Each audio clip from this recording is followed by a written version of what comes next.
Yeah, dude. Uh, there we go. I was just working out with our boy R. Yeah, yeah, yeah. Dude, that dude's got the energy of a Labrador. I can't keep up. I'm burnt, dude. I'm spent. Uh, I woke up all not pissed. I just woke up weird. And if I don't, it sucks. Like me and my sponsor always talk about, like, I'll just move to, like, whenever I'm like sober, then like, okay, what am I using to like change my mood? And right now it's like working out. But Okay. it's bad when, if I can't do it for that day, then like my day's all fucked up. You know what I Damn, mean? man. I know. So I have to like really work on like not expecting to be able to do that. You know what I'm saying? Well, look, I'll tell you like this, Jed. At least you have the motivation sometimes to work out, bro. I still haven't found the damn motivation yet, bro. Bro, it's not motivation, it is desperation. It's because I hate it. I don't I don't enjoy it, but I like the results produced. Like, I like how it makes me feel. And, it took me a long time to, it's especially like, dude, I remember I was at I was like such a child. But when I was at Whispering Oaks, I was like so looking forward to going to the gym, and I had to wait like 7 days to get off detox, right? And that it was a Thursday, and that was going to be my first visitation, so I was going to see my partner. So I was like, all right, so I'm gonna go to the gym. I'm gonna be in a great mood, da da da da. And the nurse, who I already did not like, or the head nurse, was like, sorry, we think you need to wait like one more day. And like, I Oh, damn. I turned into a child, bro. I fucking was like, that is fucking bullshit. Like, I will. I was about to toss a chair through a window, dude. I was so mad, bro. And yeah, the head of the facility met me bright and early the next morning, and chopped my ankles off, bro. It was like, Mm, he was like, mm. you can get the fuck out of You here could, if you do that yeah, again. I was yeah. like, I'm sorry, bro. Sorry, man. You're not go baby, you motherfucker. You could go. I Yeah. know, I know. I guess I'm used to that one's very much at the whims of the dude that was in charge of it. But other ones, I was like, I paid you money, like, you ain't gonna kick me out. But that one, very much, he's like, you can go. I was like, oh, my bad. Yeah. I think I'm getting to the desperation part though, man, because like Jesus Christ, I've gained probably like 70 pounds since I've been sober. And it's bro, I mean like But how tall are you? 6 feet, Okay. 225. So yeah, really, just drop 20 pounds, bro. That's where you're at. That's where you gotta Yeah, be at. yeah. But it's mainly my stomach though, bro. It's like Jesus Christ, man. And my eating habits, because like at first I was working like all overnights. You know what I'm Oh, saying? brutal. So I would like literally eat overnight, get off, go to sleep, eat when I wake up, eat overnight, get off, go to sleep. And it's like never, oh, that's a bad schedule for trying to work out. Well, not really, because like you could do it while you work, technically, Well, maybe. honestly, I started doing it. You know what I'm saying? I started doing it, bro, and it was working out well. You know what I'm saying? Like I was on the treadmill. You know what I'm saying? I was doing the bands. You know what I'm saying? I was doing I got the Apple Fitness Plus on my phone, so I was like doing the core workouts and all that shit. And like, bro, it's just like. And this may be the vanity of me, but like then like my hair, you know what I'm saying? Like I would have to wash my hair like Oh, every, dude, I'm with you. Yeah, bro. it's a bitch. So I've since I'm taking advantage of being unemployed and just like finally letting my hair grow out. But yes, dude, it's like all these I work out with all these like bald or shaved head dudes, and they're just like, go hop in the shower. There ain't no hopping in the shower real quick, bro. It takes, a minute. And I'm trying to like, I'm gonna have to start wearing a shower cap, dog. I think Yeah, that's what I'm yeah. gonna be at. And bro, like, and it's crazy because like even like when my hair like I could wash it, but like then my girl would have to do it for me again. You know what I'm saying? Because if Oh not, then it's all yeah. nappy and just frizzy and all over the place. But like I went like 3 days where I worked out and sweated, and I'm like, damn man, my fucking hair stinks. Like Yeah, I I'm know. hugging people and it's smelling my hair and shit. I'm like, fuck, I can't. So I gotta figure this shit out though, man. So But and you got a young one now too. That's kind of my thing too. It's like, dude, she reminds me how out of shape I really am. I mean, for real, bro. It's like God, and like I'm doing the math, and I'm like, all right, I can't be like a busted down, broken 55-year-old dude when she's I like know. trying to play tennis or something, and I'm like, I Yeah. can't. Yeah. Uh, Got to put the my oil in your knees and shit, you know? yeah, my dad was just a runner all his life. He's just a jogger, and Okay. like so that's the one thing I have always wanted to do consistently, and I just can't. I hate cardio. I hate it. Yeah. When I force myself to do it, it does make me feel great. Yeah. Like the runner's high thing is totally legit. Yeah. Um, and then for real, like with um, the place I was at did some like P90X stuff. And that also, it's like I think I'm in shape, and then I'll do 30 minutes of like a hot, dude. It's like I can't do this. Like it's all body weight, and that shit's impossible, bro. Yeah. I'm gonna figure something out, bro. Cardio, I don't mind doing cardio. I don't the core shit I don't mind doing. I just have to get over like The hump. yeah, you know what I'm saying? Cause I remember when I first did that core shit, bro, they had like my fucking glutes, bro. Like I was limping everywhere. Yeah. Like I like even getting in my car, bro, I was like, Oh yeah. You feel it when you you feel it when you got the first time you got to take a yeah. crap, and it's like Yeah. ow. um. Well, Trayvon, bro, thanks for coming on. This is you're what I like to call one of the fast. So, all right, when you meet, obviously, it's like you meet some people in life, and you're like, oh yeah, cool, we've known each other forever, even though we haven't. It's just that weird, like little Absolutely. whatever it is. I guess it's just a. I refuse to say real, recognize real, but I just did. So, um, yeah, bro. So I am selfishly curious about your history, dude. I, Okay. I will say the first first time we met, uh without, I mean, I don't even know if detail matters, but whatever. You were in charge of me. I'll put it that way. And so I was in my room in this place. I didn't know the rules about like I had to piss in the middle of the night, bro. And I was like, I don't feel like putting my pants on, dude. And I was just in my underwear, and I was like, I peeked out the door. I was like, coast is clear, and I booked it. And then on the way back, I was like, oh, and I just hear him go, hey, Jeffrey, maybe put some pants on next time, bro. And I was like, my bad, my bad, my bad. That was Yeah, funny. you know what though? I will say you were pretty you were pretty chill about it. You know what I'm Yeah. saying? Like most times I don't get that, you know. Yeah. Well, You know. it's kind of, I always kind of likened it to like an undercover boss situation. So that was like the third time I had to go to Mm, treatment after working in treatment. And of all those mm, three times, I only had one, and every time I think the people that let me in, there's always that worry of like, are you gonna be like, how are you gonna be? Like, are you gonna be humble and chill about it, or are you gonna like try to be like, I did this? And only one time, and I had to make amends. It was at a Long Branch. Did I like so like we had you weren't even allowed to use your cell phone. It was something to do with work, and I was trying to like return a text, and the tech was like, "All right, Jade, you got to give you your phone back." And I was like, "Nah, dog." And he was like, "What?" And I was like, yeah, I was like, "I know how this shit works." Like, da da da da da. I was like, big time, like, you don't know who I am. And then I was like, okay, I'm sorry, I'm sorry about that. mm. But otherwise, Yeah. it's like, yeah, I know I've worked with enough yeah, difficult people to know that like it ain't gonna help nothing to be one of those. Right. Exactly, bro. And I really, I do want to say like I appreciate you having me on.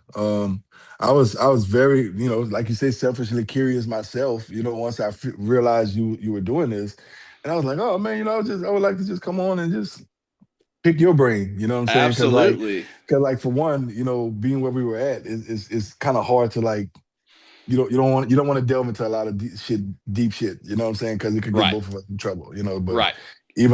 even doing something like this, bro, is hey, look, this is a free forum where you could kind of just ask the questions that you couldn't ask when when we were there.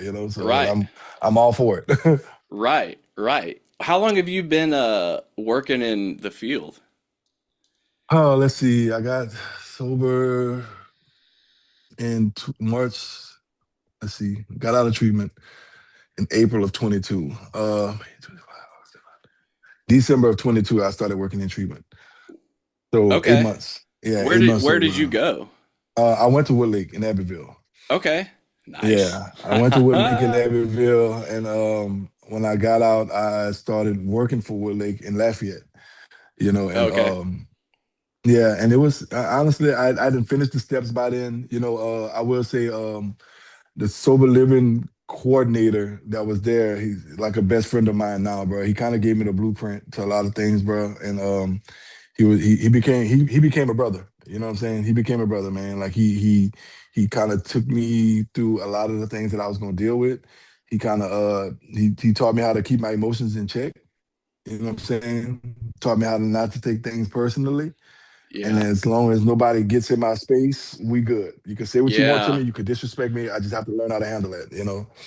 Well, and you like being a lot of people say like counseling is the like really teching is the hardest gig. I feel like Absolutely. at treatment. That's what when I was at New Beginnings, you had to start as a tech regardless, just to see what it was like, sort of thing. Um, and yeah, because it's kind of like you're around them the most, so you're gonna take the most of the bullshit for the most part. Yep. Or like yeah, Yeah. like no. Like I retired having to watch people take drug tests and like having to restrain people, bro. Thank God.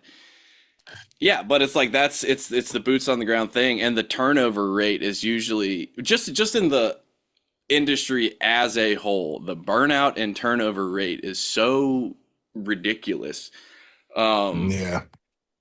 be, because it's and you're kind of an example of that where like the best people, and this is no knock to people that aren't actually addicts or alcoholics, that I'm not one of the like they can, it's not a requirement, but it Hmm. definitely helps. Okay, so you have a bunch of people that are suffering with their own stuff and taking on, and the people that are good at it and the people that stay are the people that give a shit. And the problem with giving a shit is that you give a shit. So you can't, it's like you're not, it's not just a job to, or it wasn't just a job to me, right? So Right. I couldn't just clock out. I would always take it home with me, and I had to learn how to really not do that. And Yeah. you strike me as And one of bro, those as that's well. hard though.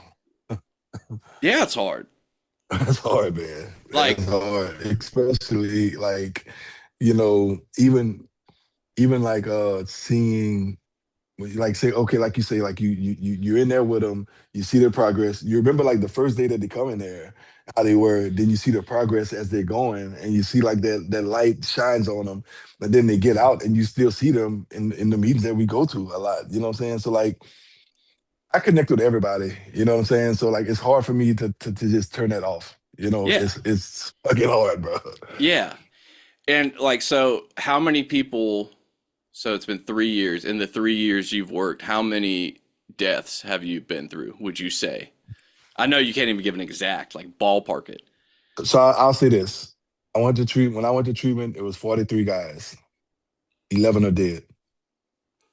That's that chilled me out. Like, I mean, yeah, because it's the only other I've had this discussion too.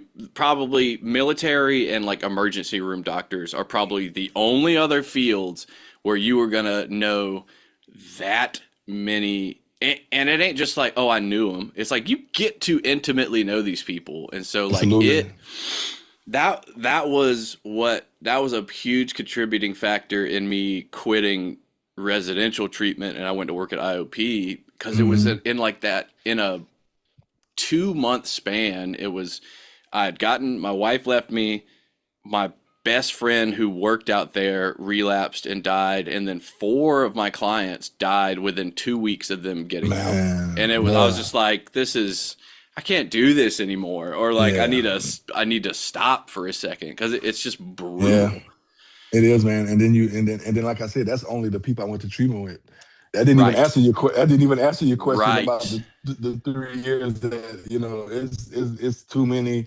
Honestly, it's too many to even think about. I could say for sure in the 3 years.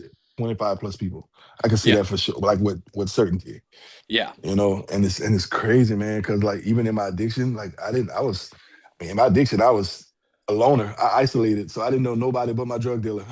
you know, Uh man. well, and it used to be, this is what I've always said too, and this is where we can get into it. So like I started, this is a total like old man moment, but like I started doing heroin back in 2005, things were different then.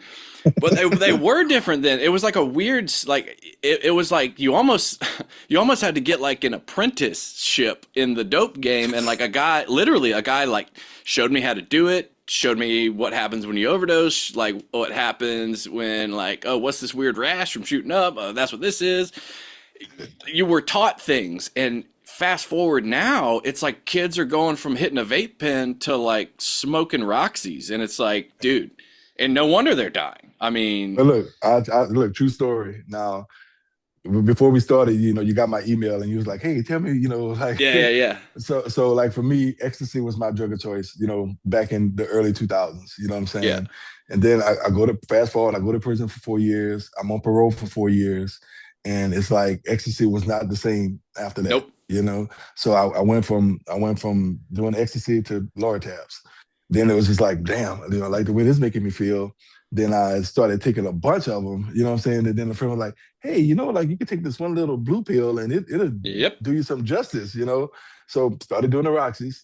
And then it was like, hey, you could, the price you pay for this, you could get a gram of this. And guess what? I went straight from Roxys to fentanyl, didn't even try heroin, you know? Skipped it. All right, and this is the irony too. So back in I moved or I got shipped to Louisiana back in 2005 to go to St. Christopher's. One of the reasons I got moved out there was because like at that point heroin wasn't that huge in Baton Rouge, or if it was, I mean, I'm sure it was, but like it not nearly what it became, especially after Katrina. I moved here 2 weeks before Hurricane Katrina. That was interesting.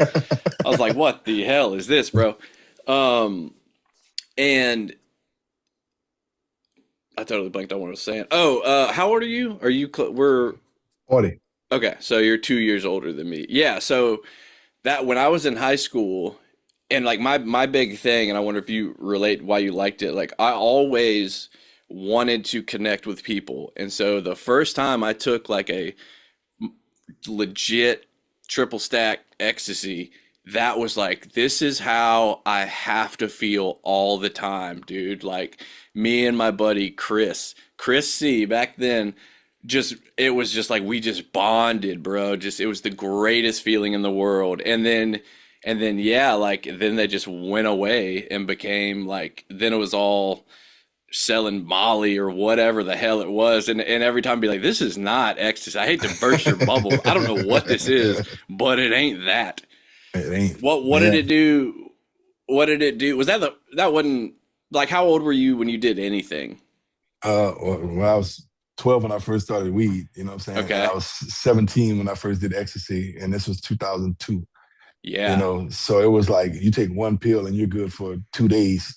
you Yeah. know Yeah. Yeah. Yeah. it's like then when I get out of prison, and I got out in 2011, and it was just like tried it and it was like, oh no, I like what know. is this Yeah. you That was know when the Jigga City in Baton yeah, Rouge. And it was like, yeah. what the hell is this, Yeah, bro? you gotta take 5 pills, you know what I'm saying? You're Yeah. like, ah, man. So then, like I said, got introduced to those pain pills, man. And believe it or not, the pain pills sped me up just like the ecstasy did back in 2002.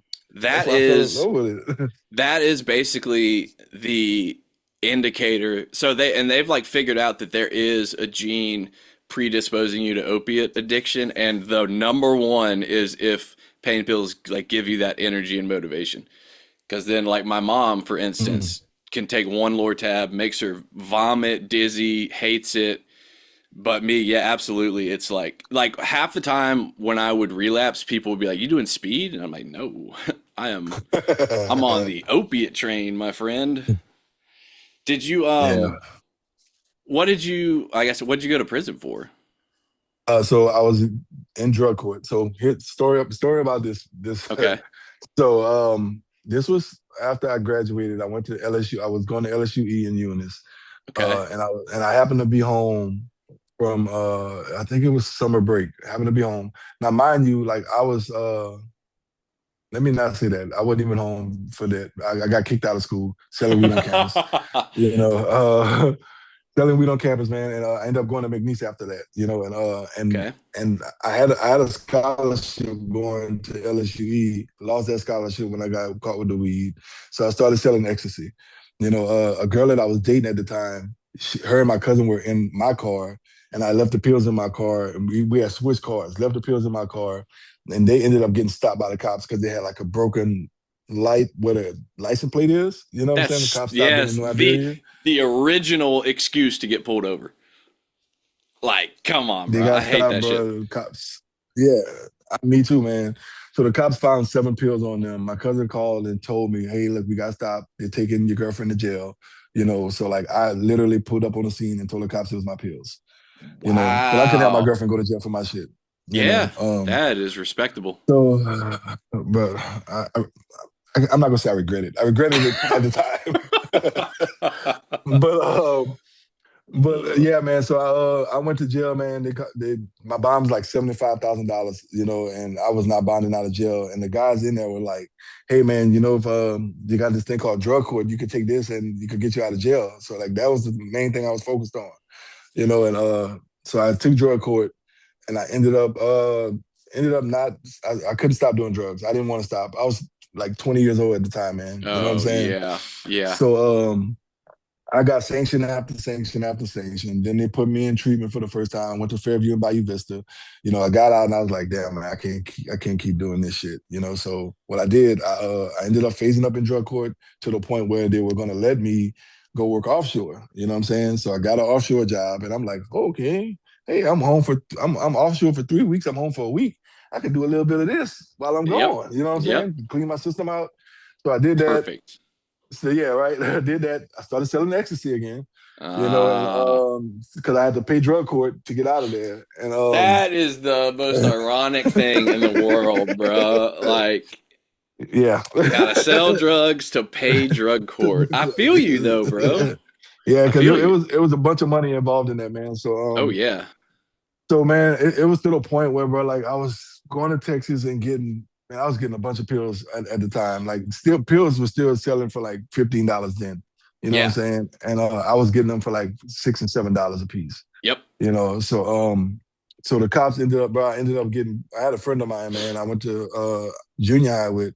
She was kind of back and forth with me, man. She was on her own little journey when it came to the addiction. She was doing heroin and Xanax at the time, you know, Whew. and she would be in my apartment when I'm gone, you know, and I was dealing with this one girl, man. She would come and she would buy 50 to 100 pills for me at a time for like $13 a piece, you know. Go. Man, the Yeah. girl comes, she comes to my house, she comes to my apartment, and my friend was like, she was like, Trevon, I don't trust this girl. She seems kind of sketchy. And I'm like, man, you tripping. Like, I've been dealing with this girl for like 6 months, 6 to 8 months, you know? Bro, the next day after dealing with that girl, cops kicked in my door, 185 X pills, you know? And And that was, dude, that was like when they were throwing the book at X Pills, right, dude. right. So my thought process was like, damn, I'm in drug court. I caught another charge. I ended up bonding out, you know, caught it. I'm like, man, these motherfuckers gonna hang me. You know what I'm saying? So I went on a run. You know what I'm saying? And mind you, I had a girl pregnant at the time. This was happening. And I'm like, man, I'm gonna just go on a run until she have this baby. And after she have the baby, I'm gonna turn myself in. So I went on a run, man, and they caught me in December. And they caught me in December '07. My son was born in January of '08. How long were you on the run? I was on a run for probably 5 to 6 months. How was that? That what was that? I've been on the run for the longest I was on the run was like 26 hours, and that whole every minute, bro, I was like, they are coming. I was all twacked out too, so it was the worst. Like, what? Man, That must it have just been so stressful.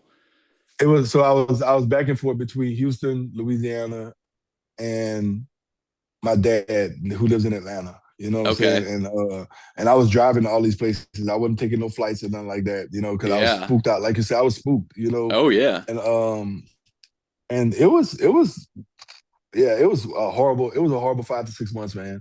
Because like, mind you, like I have this girl pregnant, so like I kind of got to check on her, but I'm not trying to call her all the time because maybe they got my phone bugged and Yep. calling off of burner phones and everything, man. It was a bad time, man. And I ended up going to prison. They gave me 7 years. I ended up doing, God. yeah, and those 7 years, mind you, was the 7 years that I had from the original 7 pills I got caught with. Oh, they Yeah. gave you a year for each pill?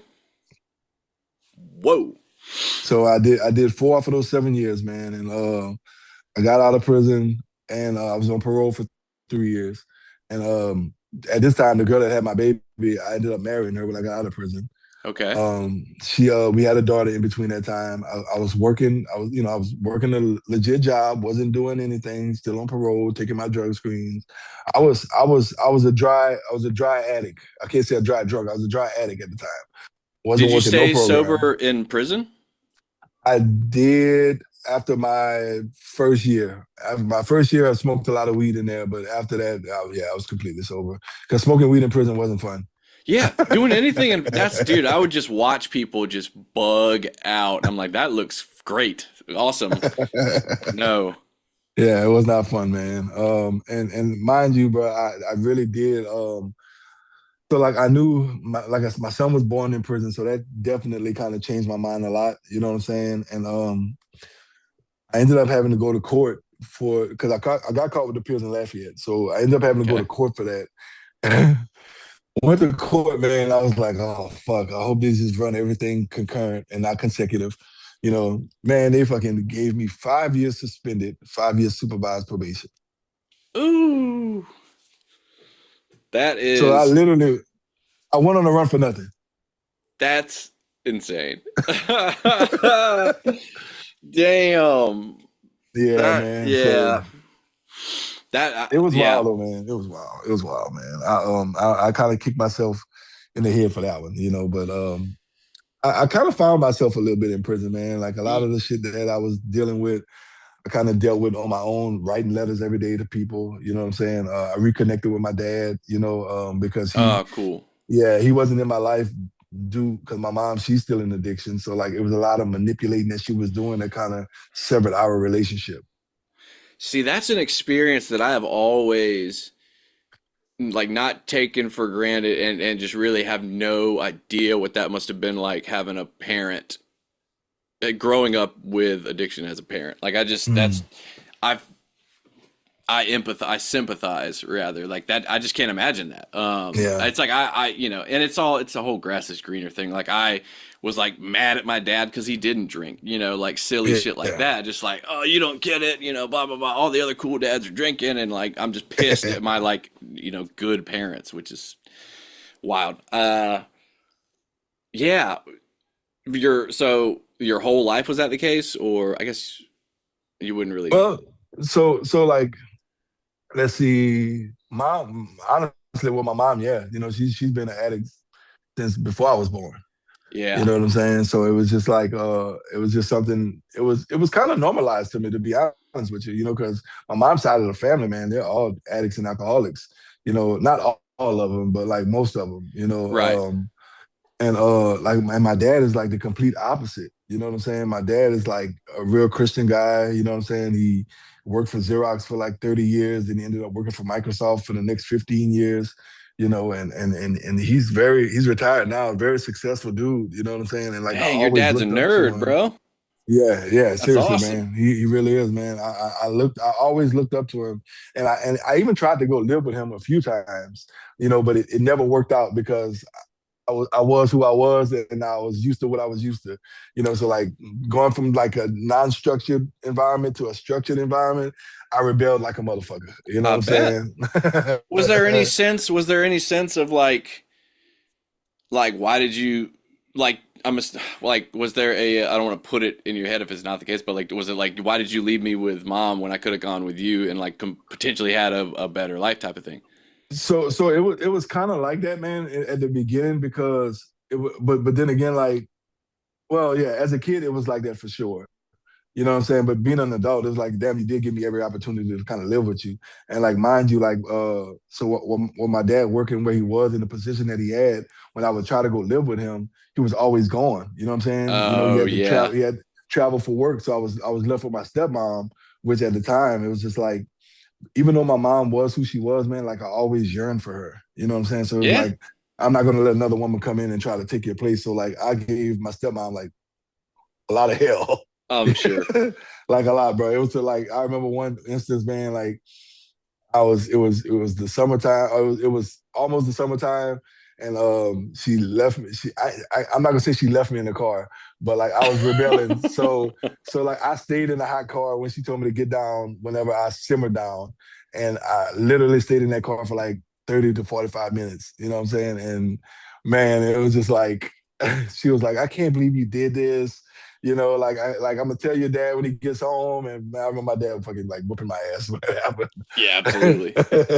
Yeah, that's tough. It's yeah, my click moment was when I turned the age my parents were when they had me, and I was like, "Oh, you didn't know what you were doing.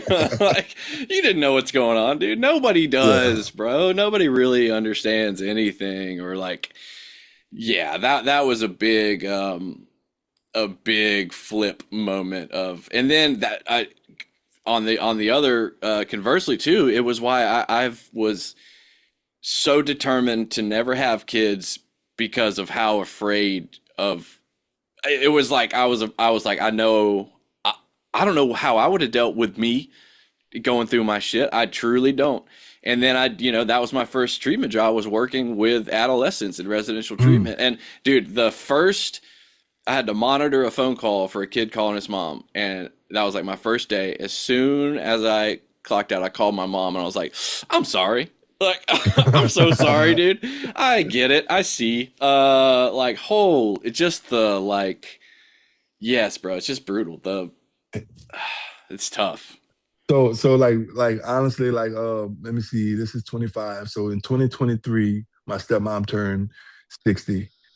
And she had this big party, man. This was my first going into my second year in sobriety. She had this big party, man. She invited me down.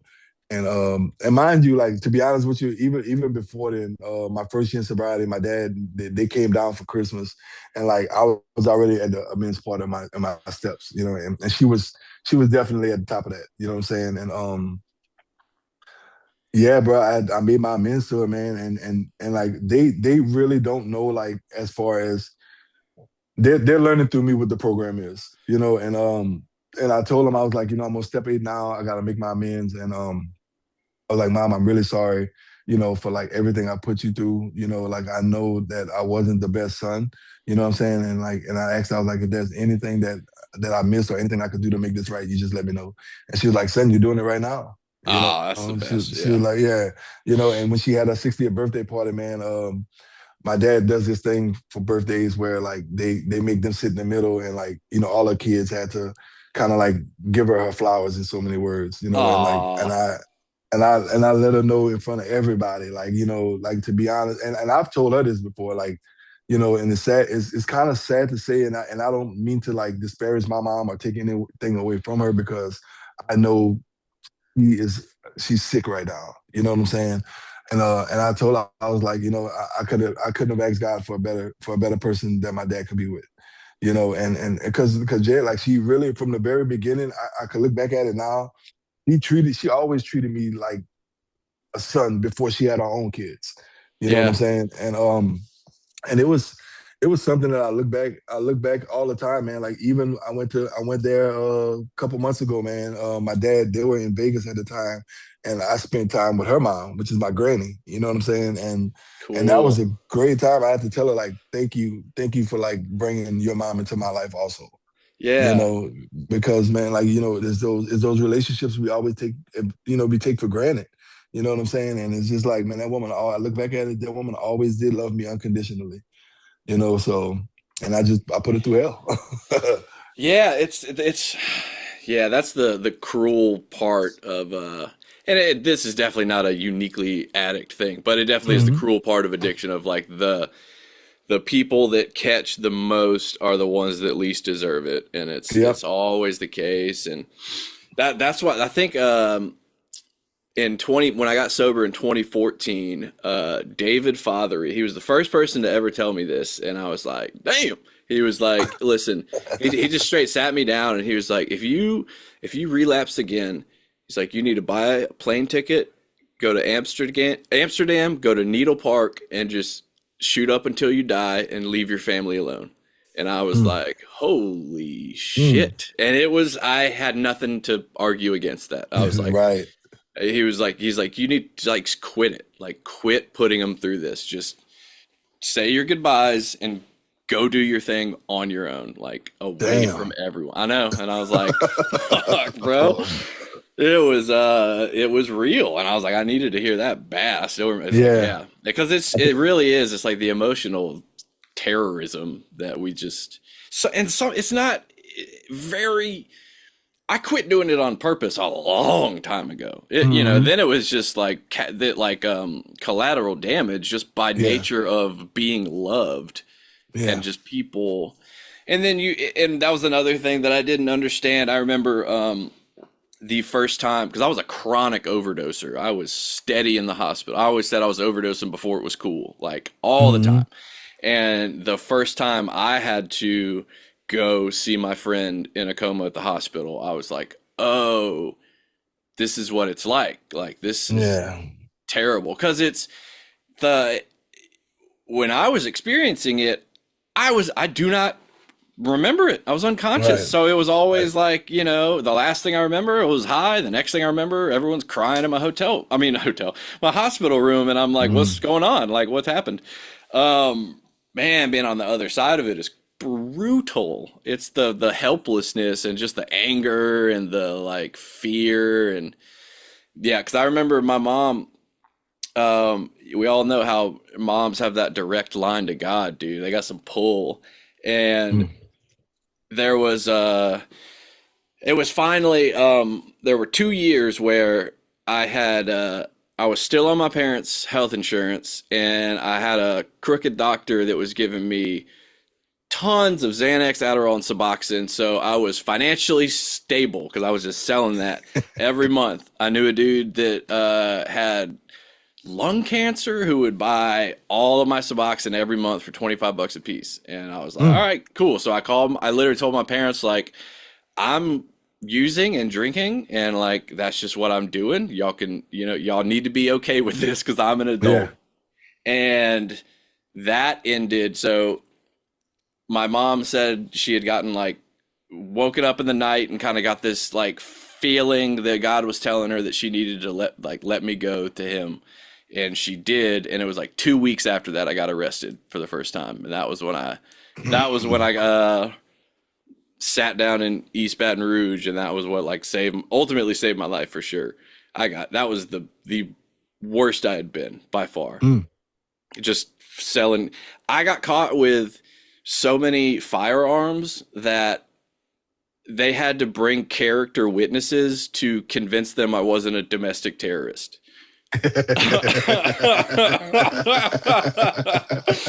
Like they were like, why? And they were all just like, Your Honor, he is a dumbass drug addict. Like it is all drug related, just all drug related. Um, yeah, man. So what was the last thing that got you to treatment in 22? So when I went to treat in 22, so let's 21, I tried treatment. Then COVID hit the treatment center, and subconsciously it was like, yes, it's my time to go. Whew, thank In my God. heart of right, I'm like, man, I was walking 3 miles a day to go get dope during COVID. Like, I'm not coming to treatment to get COVID, and and Yeah. yeah. So and in my heart of hearts, man, I will say, like, I was like, man, I'm never going through detox again. I'm not doing this shit again. Like, and I stayed clean for 5 months, and they had a job fair for at Walmart, the distribution center in Opelousas. And I was like, okay, I know I'm clean now. I could pass the drug test. Mind you, when I was on parole, the day I got off of parole, I ended up catching the charge the next day because I was stealing money from my company. So like I had a theft on my record. So I told them that, and man, I ended up the day I was supposed to go to orientation was the day they called me and was like, "Hey, your background didn't pan out. We seen the theft," and I relapsed that day, and because I didn't know how to deal with Yeah. disappointment. You know what I'm saying? So mind you, Right. disappointment was I didn't know disappointment was the trigger for me, because I didn't do the work I was supposed to do in treatment. So I went back to treatment in 22, man, and look, I'll say like even the day before I went to treatment, man, I had like a gram and a half of dope. In the damn racetrack bathroom smoking. I was in there for like 45 minutes trying to overdose, man. My mom was the Damn. my mom was the one who brought me to treatment, ironically. And she came in there and knocked on the door and like, "Trevon, what are you doing?" And I'm like, "Mom, get the fuck out of here. I'm trying to take a shit." You know, I was trying to kill myself, man. And Yeah. I finished all the dope, man, and I ended up going back to treatment. And I was like, okay, God, I see. Obviously, you got me here for a reason, and I surrendered, man. I surrendered that day, actually, and everything that I said that I didn't do my prior stint over there. I was like, I'm gonna just do everything. I'm gonna do the opposite of everything, and that's what I did, man. I finally opened that A book, and as I was reading it, bro, slowly but surely, man, like because when I went to treatment that last time, Jed, I was broken. I was I was I tell everybody like my rock bottom was like a spiritual rock bottom for me. Mm-hmm. I Yeah. had nothing. I had nothing in me, man, and that book actually did some justice for me because I didn't realize how much it correlated with the Bible. Because I was a big believer in my God. But I just didn't believe my God loved me. You know what I'm saying? And that was my struggle. And so yeah, man, they suggested sober living. I went to sober living, man, and that's where I met the guy I was telling you about, man, the coordinator, bro, and he gave me the blueprint to everything, man, and he was like, I promise you, if you keep working the way you're doing and keep doing the things that you're doing, like God will continue to move mountains for you. And from that day up until now, man, God's continuing to move in those, continue to move those mountains for me, It's true. and That's it's that was why, I mean, that's where the podcast gets its name, and that's why we started it. So like that was so for the I mean literally until 2014, it kept me, bless you, it kept me out of AA. I would use it as ammunition to get my mom to pick me up from treatment because I'd be like, this, they're denying Jesus and like this is like some new age bullshit and da da da da da. And and I think I was in like Hub City, and it just clicked, and it was just like, oh, this is just literally like a practical way to live out Christianity. Like that's all it is. And I was like, oh, okay, yep, like I can do this, and that really was a huge turning moment for me too. And my I don't know. I guess probably there was somewhere that I think God didn't love me. For the longest time, I had what I would call like the like Presbyterian death wish, where like I was so convinced that I was going to heaven anyway. Why can't I just kill myself? mm, Like, why is that not like? Did I discover a loophole? Like, why is nobody doing this? That really mm. was how I thought, and I was it's such a twisted way of thinking. I see that now, but I had such a, and especially once if just the depth, the unspeakably evil things that happened to me and the things that I did and participated in will really give you a horrible view of humanity and the world. And so Absolutely, absolutely, it was just like this place is broken. This is all fucked. I don't want anything to do with it. So I want to get out as quickly as possible. yeah, Um, and thank God, I always thank God I was not allowed to die when I wanted to. The yeah, many times that I wanted to. And then really, and I mean you as well, it's like those of us that were really messing with the things that have taken out so many, it really is that question of like, so why us? Why are we still here? mm, And obviously, there is a reason. And if there's nothing else I know about like God's will for my life, the thing I know for certainty is that I'm not supposed to just get high. Like yeah. that's not what I'm supposed to do.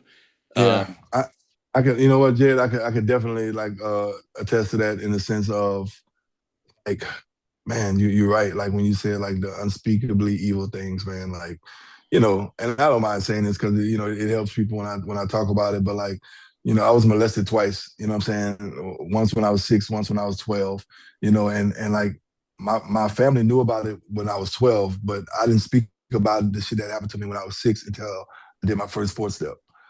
And that's when, like, honestly, like when I finally let go of that, like, I think that's when my life was kind of slowly but surely, the pieces were getting put back together. Cause literally, like, 2 weeks after that, man, like, my ex-wife hit me up and was like, "Hey, your son wants to see you." You know what I'm saying? Now, mind you, I had been out of his life for like 8 years at this point, and I was literally just getting on my step 8.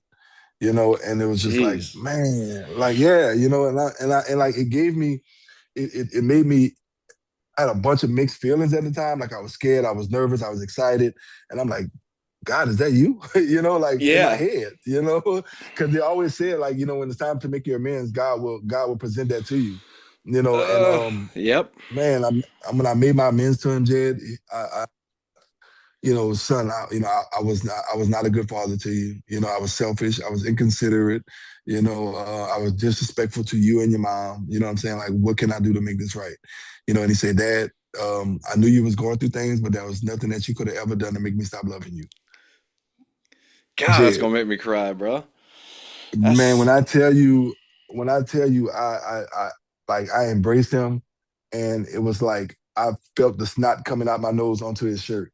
You know what I'm saying? It was that was my spiritual awakening right then and there.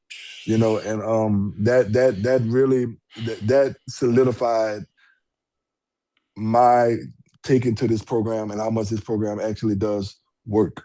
You know, it allowed me to understand, like, yes, I could have been a piece of shit, you know what I'm saying? But at the same time, like, God's grace is very sufficient, and he will put my life back together. And he did, man. You know what I'm saying? I believed in the program wholeheartedly after that, man. I wanted to go on, like, on this damn amends tour. I remember I that. Like, I'm know. just gonna make amends to I everybody. know. You know what I I'm know. saying? You And getting amends. You getting amends. No, and but yeah, yeah, when so that having my daughter too. So my struggle with God has always been legalism and feeling like God doesn't like he loves me, but you don't like me and you don't like the things I do, and I'm this dirty sinner and all that stuff. And having my daughter and hearing you, that has been kind of a huge change in how it's like, dude, there's nothing she could mm, ever do that would make me not love her. Okay. And if that's my human love, then like, bro, there's no comparison. And like yeah, that image, I mean, really, I imagine like God as your son in that scenario of like that image of like, yeah, like, dude, we're like, I forgive you. Like, I love you. mm, And mm, and it's like from that is where the desire to be obedient comes from, and not from the place of like, if I don't do this, then I'm just trying to avoid punishment. It like yeah, that's not the kind of relationship I want to have. And it's like I want, I'm grateful for what I have been saved from. And I'll tell you, and this is like a warning or whatever you want to call it, but me and my old sponsor too, who also went out after having like over a decade, it's the spiritual the spiritual shake back is so much harder. It's so much yeah. harder. The to the point when I got out of treatment in 22 at Long Branch, dude, I did not have a spiritual reawakening until I relapsed. I mean, it Mm, never came. 11 months. yeah. And I got, it's something, I guess, I always discounted the progressive part. Like, I would say it, I taught it, it's progressive.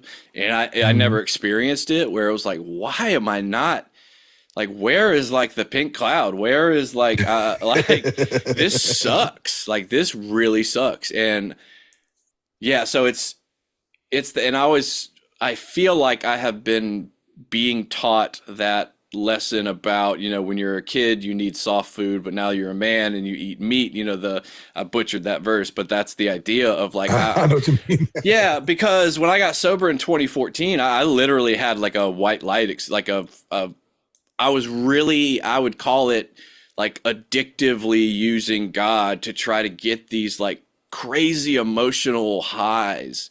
Hmm. And I was like reliant. And so when I didn't hear God, when he would whisper or when he was silent, or it took me forever just to really understand that like God speaks through you. Like God's, Yeah. it took me so, cause I don't know. I don't really know what I wanted, to be, if I'm thinking about like, I guess to audibly hear, we've all probably had that moments of like, God, if you're there, like say something. Yeah. Um, Yeah. which happened to me, which is ironic. Like my big reawakening was in jail. I was working in the kitchen, and at East Baton Rouge, you start off in the dish pit, and there's like 7 jobs ahead of the serving line, which is the easiest, Hmm. and you cannot move up until people bond out or whatever. So you could stay in the dish pit your whole time, and I was washing dishes, and I was like, God, thank you for getting me this, but I'm really going to need your help if I'm going to make it through this. And right then, the kid that was serving, Brumfield, I wonder how he's doing. He took a bite of a peach and threw it back into the bucket of peaches. And the CEO goes, Brumfield, get off the line. Payne, go to the front. And I mean, that has never happened to me where like immediately, dude, I ran to the bathroom and just saw, it was like, I was like, holy shit. Like, Yeah. okay. Yeah. And it's like I wish, and I've told that I wish it's so hard to it's impossible to remember for that the gravity of what I felt then to feel that today. But in that moment, there was no amount of money in the world, nothing you could have told me to convince me otherwise that God was real. He heard me. But it's so the longer you get away from it, then it's like, well, blah blah blah. Could have been this, could have Right. been that. Like, nah, no, Right. no, no. Yeah. Um. So where do you see like where do you see your future with this thing? Like, what's your goals? So now, man, like, so I'm in school right now to get my degree in counseling, but Nice. but honestly, like, I don't think I want to be a counselor. I It's don't a lot blame you. of it's a lot of restrictions, man. It's a code of ethics and everything, man. I've learned that, and it's kind of like, the work that I'm doing now, like even me being able to like be on this podcast or even like with former clients that I may see, you know what I'm saying? Like it's just it restricts you from that, man. And I think that I'll be doing them and myself a disservice, because I truly believe like um always my saying is like I want to give back to the world so much of what I've taken. You know what I'm saying? Mm, And I mean I could save lives without being a counselor. You know what I'm saying? yes. Yes. Um and bro, like I know I'm a people's person. You know what I'm saying? I like to connect to people, man. I like it.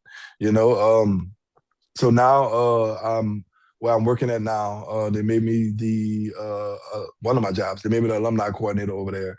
Perfect. And yeah, so like that helps me continue to connect with former clients and get them out there, get connected whatever community they get connected with. In turn, hopefully that community that they have connects other people with the community. So it's just like Yeah. I'm just trying to stay connected, man. Trying to stay connected. So like that's where I'm trying to go with it, so far. And it's been a blessing so far, man. I've met, a lot of people, of course, everybody knows about YPAW, you know what I'm saying? Yep. I met a lot of people, different states, so AA it has taken me all over the country almost, and connection is, the fellowship is my biggest thing, so I'm gonna try to continue to strengthen my fellowship and help others get connected to that same fellowship or if not their own fellowship. Awesome. I think that puts a bow on it nicely, man. That was dude, time flies, bro. That was a quick hour, Hmm. dog. Hmm. Um yeah, I don't want to butcher anything else by trying to add anything. Send me an email, churchandotherdrugs@gmail.com, patreon.com/churchandotherdrugs. I still don't have a job, so help a brother out. And Pop Nerd Studios .myshopify.com for some sweet t-shirts. Trey, Vaughn, thanks, brother. Thank you, man.